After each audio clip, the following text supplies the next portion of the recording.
Bonjour à tous, bien-aimés. Je propose que nous puissions continuer notre partage autour de ce chapitre de Actes, chapitre 19.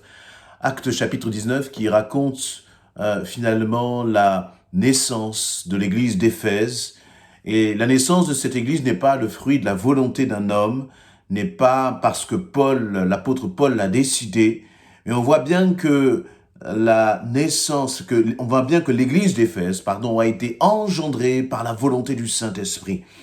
Et je vais continuer dans notre lecture, passer au verset 23, acte 19, à partir du verset 23. Dans l'exhortation précédente, nous avons vu comment l'évangile s'est répandu, les sorciers sortaient de partout, et puis qu'on commençait à se repentir, à se débarrasser de leurs idoles. Et là, bien sûr, ça va causer un certain nombre de problèmes à Paul notamment. Il nous est dit, à partir du verset 23, acte 19, « À cette époque, la voix du Seigneur fut l'occasion de troubles sérieux à Éphèse.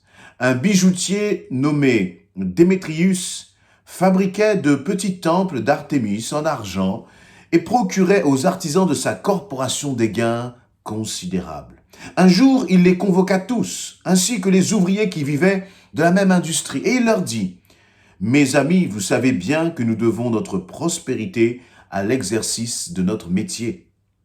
Or, vous voyez ce qui se passe, et vous en entendez parler, non seulement à Éphèse, mais dans presque toute la province d'Asie, ce Paul a remué de grandes foules. Il les a persuadés que les divinités fabriquées par des hommes ne sont pas de vrais dieux. Ce n'est pas seulement notre corporation qui risque d'être discréditée, mais le temple de la grande déesse Artémis lui-même pourrait y perdre toute sa renommée. Toute l'Asie et le monde entier adorent cette déesse et il n'en faudrait pas beaucoup pour qu'elle soit discréditée. » J'avance quelques versets, je passe au verset 35 qui nous donne un peu, une caractéristique de cette ville d'Éphèse. À la fin, le secrétaire de la ville, donc je saute au verset 35, à la fin, le secrétaire de la ville parvint à calmer le peuple.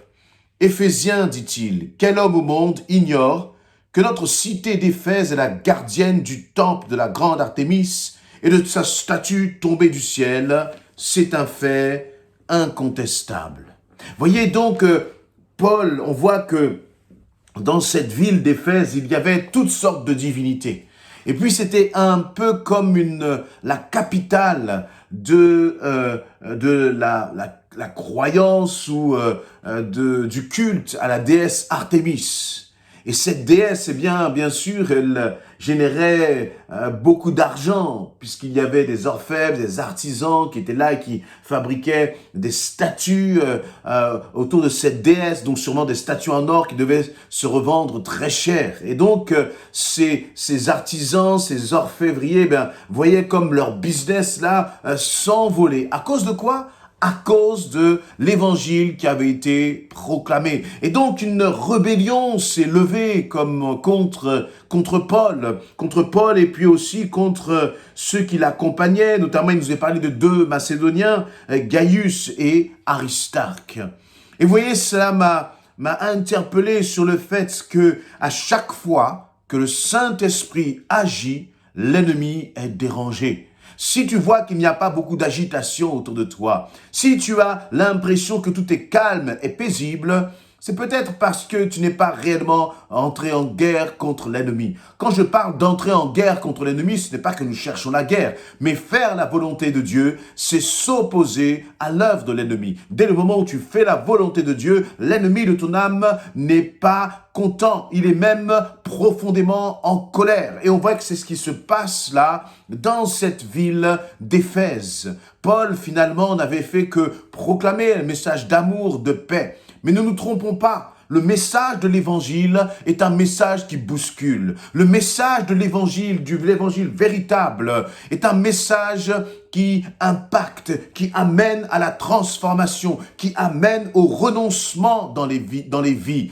Et c'est ce qu'on voit, finalement, ces sorciers, ces magiciens, se sont repentis et ont coupé court, ont refusé, ont renoncé à toutes leurs idoles. Ils ont tout jeté. Il y a donc eu des manifestations réelles de transformation dans leur cœur. Et là, eh bien, cela lève de l'opposition. Et là, je suis en train de penser peut-être à des familles, quelqu'un a donné sa vie à Christ. Et depuis qu'il a donné sa vie à Christ, eh bien, c'est la guerre dans sa famille. Non pas que toi, tu veuilles rentrer en guerre. Au contraire, toi, tu es là, plein de joie, plein d'amour, parfois même un peu maladroit avec, comment dire, le fait que tu as découvert Jésus-Christ, que tu connais maintenant Jésus-Christ, et ceux qui sont autour de toi ne le comprennent pas. Et même, ils voient cela comme une forme d'opposition, comme si c'était contre eux. Et on voit là, finalement, que, eh bien, ces hommes-là vont se lever, ils vont commencer à lever la foule aussi contre Éphèse. Et c'est intéressant de voir que cette même foule pour laquelle il nous était dit que beaucoup avaient été touchés, tout le monde beaucoup furent saisis, il nous est dit, de crainte au verset 17. Eh bien, parfois, cette même foule peut aussi se retourner. Parce qu'elle est très souvent, comme guidée, non pas par ses convictions, mais il y a comme un effet de foule, justement. Un effet où on est en suiveur. Et le Seigneur nous demande, eh bien, et vous voyez, et Paul, finalement, a presque dû fuir la ville, et on lui a demandé de fuir à cause de cela. À chaque fois que le Seigneur se révèle dans un cœur, à chaque fois que le Seigneur entre dans une vie, les ténèbres, il y a un combat contre les ténèbres. Les ténèbres reculent, mais sois encouragé par le fait que quelles que soient les oppositions à la manifestation du Saint-Esprit, le Saint-Esprit est toujours vainqueur. Quelles que soient les oppositions, Dieu a toujours le dernier mot. Alors peut-être que pour toi, ce n'est pas dans la ville où tu te trouves, mais peut-être que pour toi, l'opposition, elle est dans ta famille, elle est sur ton lieu de travail, mais ne baisse pas les bras. Vous voyez, Paul était déterminé. Finalement, il a été dans une ville où on se dirait, mais peut-être que ce n'est pas le bon endroit où aller. Peut-être que il faudrait plutôt aller à un endroit où c'est plus calme, où l'évangile va être partagé de façon plus simple, va être plus facilement adopté par ceux qui vont l'entendre.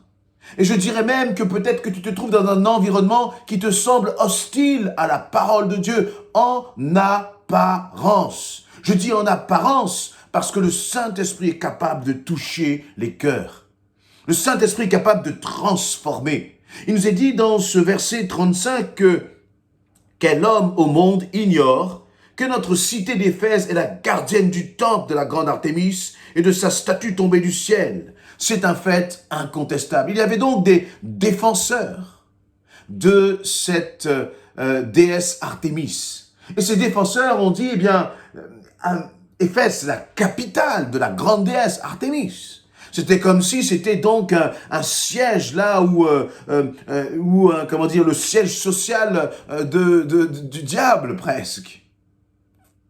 Et alors, ce n'est pas parce que le diable essaye d'établir son territoire à un endroit que l'évangile va reculer. Au contraire, la puissance de l'évangile est plus grande que toutes les ténèbres. Et parfois, nous, lorsque l'on veut parler de l'évangile à quelqu'un, nous allons regarder si cette personne est plus ou moins ouverte à entendre l'évangile. On va regarder parfois son apparence. Et on va se dire, mais non, mais un tel, vu son apparence, il a déjà sa religion, et puis très certainement qu'il va me rejeter.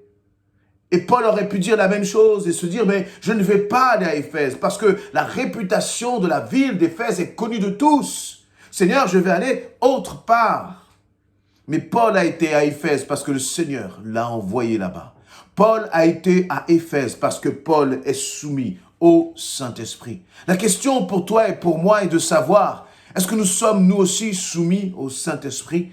Est-ce que pour le nom de Jésus-Christ, nous sommes prêts à faire face à des oppositions et même voir parfois des rejets à cause de Christ?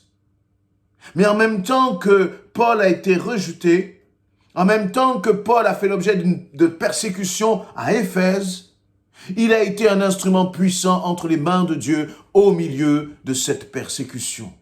Et toi aussi, si tu tiens bon, toi aussi, si tu t'attaches au Seigneur, toi aussi, si tu ne te laisses pas impressionné par les gesticulations de l'ennemi, là où tu es, Dieu peut faire de toi un instrument puissant et efficace entre ses mains. Alors, si le Seigneur ne t'a pas demandé de bouger, reste là où tu es. Compte sur le Seigneur, jusqu'à ce que le Seigneur te dise le contraire. Parce qu'effectivement, on voit qu'à la fin de ce chapitre 19, mais même au verset chapitre 20, eh bien, Paul va dire au revoir aux anciens d'Éphèse. L'Église est maintenant établie, elle est lancée. Paul a semé la bonne semence de l'Évangile. Il était maintenant temps pour lui de partir. Mais ne pas partir quand nous le voulons, ou ne pas partir lorsque nous nous trouvons que c'est trop dur. Mais il faut partir seulement quand le Seigneur nous demande de le faire. Et c'est ce que Paul finalement a fait. Et c'est intéressant de voir encore une fois que Dieu connaissait cette ville d'Éphèse. Dieu connaissait la noirceur, les ténèbres qu'il y avait sur cette ville. Mais ce n'est pas parce que Dieu connaissait la noirceur qu'il y avait sur cette ville que Dieu avait abandonné cette ville. Et ce qui s'applique à une ville peut s'appliquer, encore une fois, à ta famille, peut s'appliquer à peut-être des personnes qui sont proches de toi. Et tu vois leur cœur qui est endurci à cause de la religion. Tu vois leur cœur qui est endurci à cause peut-être même de leurs propres principes. Mais Dieu n'abandonne pas. Nous sommes encore dans le temps de la grâce. Nous sommes encore dans le temps où le Saint-Esprit parle au cœur pour les amener à une profonde repentance. Mais Dieu cherche des missionnaires. Dieu cherche des porte-paroles de son évangile. Et vraiment, mon souhait, c'est que toi et moi, nous soyons ces porte-paroles. Que toi et moi, nous ne nous laissions pas impressionner par ce que disent les autres. Nous ne nous laissions pas impressionner par leur apparence. Parce qu'encore une fois, on peut cataloguer les gens en se disant « mais lui, il est de telle religion, quelle que soit sa religion, qu'il en est ou qu'il n'en est pas, s'il ne connaît pas Jésus-Christ, alors il est une âme que le Saint-Esprit réclame. Alors, comme Paul, allons. Et lorsque l'on voit finalement le cœur de cette ville d'Éphèse, on se dit « mais Paul, c'est vraiment jeté là dans la gueule du loup. C'est comme s'il avait été dans l'arène. » Mais dans cette arène, face à l'opposition, Paul n'est pas seul. Il n'était pas seul. Et toi aussi, face à l'opposition vis-à-vis de la parole de Dieu, réalise une chose, c'est que tu n'es pas seul. Que là où le Seigneur te place, il y a là comme, j'allais dire, le royaume de Dieu que le Seigneur veut établir à travers toi. Alors, mon ami, mon frère, ma sœur, ne renonce pas, ne baisse pas les bras, mais continue de proclamer l'évangile, même si tu vois qu'il y a de l'opposition. J'aimerais même te dire que plus il y a de l'opposition, plus l'ennemi est en colère et plus cela démontre que le Saint-Esprit est en action. Et au final, c'est toujours le Saint-Esprit qui aura le dernier mot. Amen.